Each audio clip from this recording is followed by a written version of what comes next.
Hello once again. My name is Kombazekos and I'm the president of ACES. Now, ACES stands for the Australian Classical Education Society. Now, today I would like to read to you an article that is called 7 Characteristics of a Classical Christian Education. The article has been written by Scott Postma, who is the president of Kepler Education in America. The article was written on March the 6th, 2022. Now, in this article, Scott Postma unpacks 7 characteristics of classical Christian education. So it is important that we understand what we mean by these words. Many people ask me, what on earth is classical Christian education? So I'm hoping that this article will shed some light and help you gain a better understanding of what we mean. So there are 7 characteristics. Now, characteristic number 1.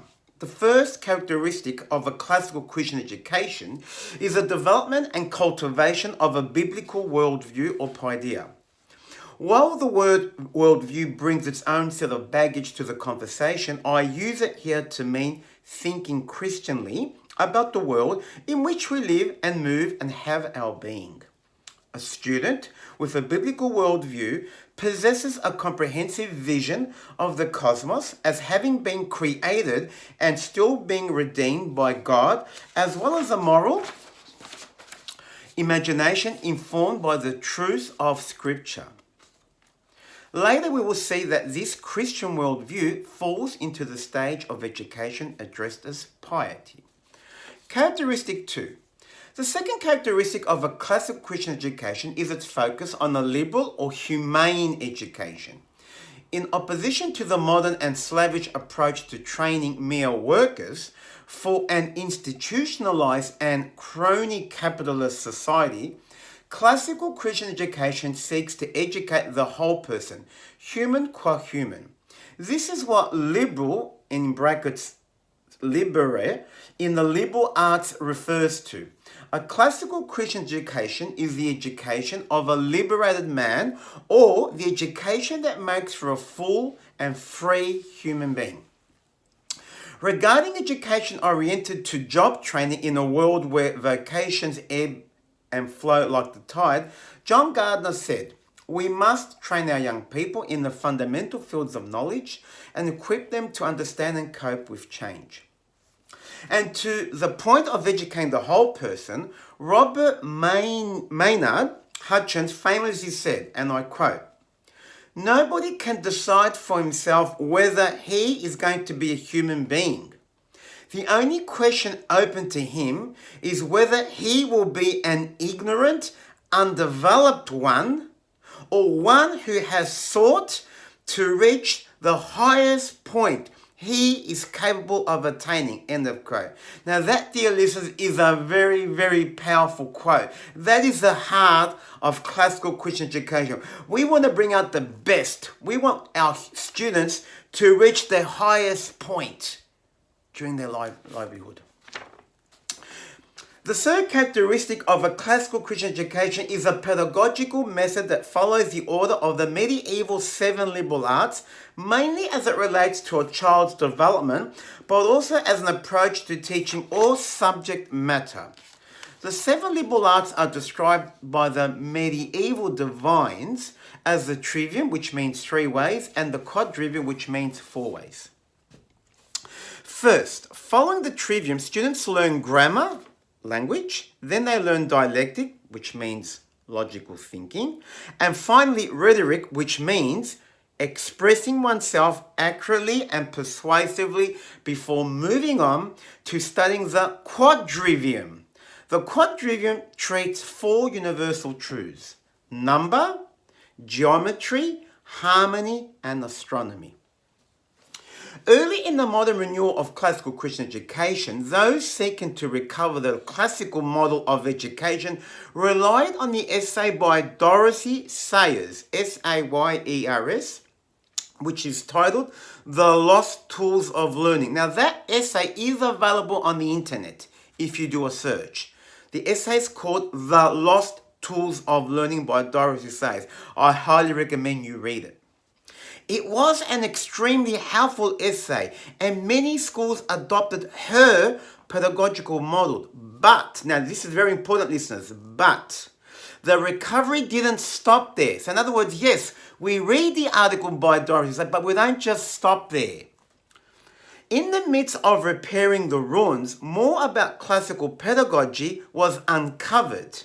Sayers' pedagogical insights were just the tip of the iceberg, to use a worn-out metaphor, revealing how important poetic knowledge was to the formation of the whole person. Now, in my next video, dear listeners, I will tell you more about what we mean by poetic knowledge. And it doesn't have to do just with poetry. Today, we can recognize a much fuller expression of classical Christian education, referred to as the PGMAPD paradigm.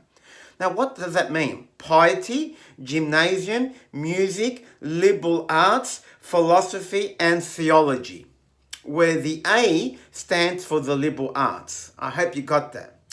And his book ended by poetic knowledge and modern consummate studies. The fourth characteristic recognizes the pedagogical approach must be applied to something. In other words, classical Christian education is more than a pedagogy. It is a pedagogy applied to a specific pool of knowledge, the best of what has been thought and written in the last 2.5 millennia of the Western tradition. I'll say it again, it's powerful. The best of what has been thought and written in the last 2.5 millennia of the Western tradition. Sometimes this pool or canon of knowledge is referred to as the great books. When referring to great books, we don't mean Mortimer J. Eller's 60 volumes per se. These are merely a collection of the kind of works to which I refer. Classical Christian education makes a point of exposing students to these primary sources in an integrated fashion. Now that's very important, in an integrated fashion, finding in both the classical and Christian traditions that all truth is one. In other words, knowledge of any subject is only a partial knowledge of the one truth. Instead of studying textbooks of disintegrated subjects like social studies, history, or English, classical Christian education students study the humanities in an integrated manner. This means they read and discuss in Socratic fashion the best primary literature, philosophy, theology, and historical records for a given historical period. The fifth characteristic of a classical Christian education, dear listeners, is the study of classical languages, including Greek and especially Latin. While a few have made a somewhat meritorious argument of substituting Latin with modern languages, there are many stronger arguments for the continued inclusion of Greek and Latin in the classical Christian education. The sixth element in teaching students with the goal of fostering virtue and wisdom instead of helping them merely accumulate disconnected facts. Now listen to this. While modern education takes what it claims to be a secular approach, wrongly believing education can only consist of the is and not the ought, classical Christian education emphasizes what a student ought to be by highlighting what David Hicks in his famous book Norms and Nobility, which I highly recommend you buy, the book is called Norms and Nobility, calls the tyranny of the ideal image. This ideal image is exemplified by the 7 Christian virtues: prudence, fortitude, wisdom, justice, faith, hope, and love, and as revealed in the person of Jesus Christ. And finally, and thank you for your patience, I've reached the 7th characteristic. The 7th characteristic has already been alluded to in relation to at least 2 other characteristics, namely in that students read primary sources and classical languages, are essential, but it would be remiss not to emphasize the fact that classical Christian education is language-focused learning rather than image-focused learning.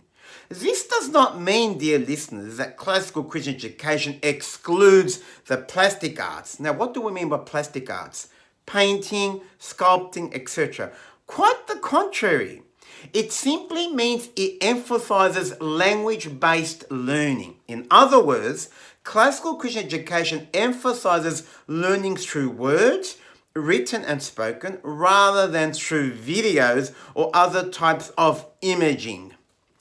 This short excerpt from Dorothy Say's essay, The Lost to the Learning, is apropos as much to the entire enterprise of recovering classical Christian education in a world dominated by pixels as it is to the seventh characteristic. And she writes, so this is a long quote from Dorothy Say's. By teaching them all to read, we have left them at the mercy of the printed word. By the invention of the film and the radio, we have made certain that no aversion to reading shall secure them from the insistent battery of words. They do not know what the words mean. They do not know how to ward them off or blunt their edge or fling them back. They are a prey to words in their emotions instead of being the masters of them in their intellects. We who were scandalized in 1940 when men were sent to fight armored tanks with rifles are not scandalized when young men and women are sent into the world to fight massed propaganda with a smattering of subjects. And when whole classes and whole nations become hypnotized by the arts of the spellbinder, we have the impudence to be astonished. We dole out lip service to the importance of education. Lip service and just occasionally a little grant of money. We postpone the school, leaving age and plan to build bigger and better schools. The teachers slave conscientiously in and out of school hours. And yet, as I believe, all this devoted effort is largely frustrated because we have lost the tools of learning and in their absence can only make a botched and piecemeal job of it. End of quote. Thank you for your patience. Thank you for watching this video. I hope that you have some better sense and understanding of what we mean by classical Christian education. Now look, if you want more information, please go to our website. Just Google Australian Classical Education Society. We have blogs, articles, videos. We have a newsletter. We have professional development for teachers and parents. So please keep an eye on our website. Every month we are offering something different. So once again, thank you for your patience and your love, and may God be with you. Thank you.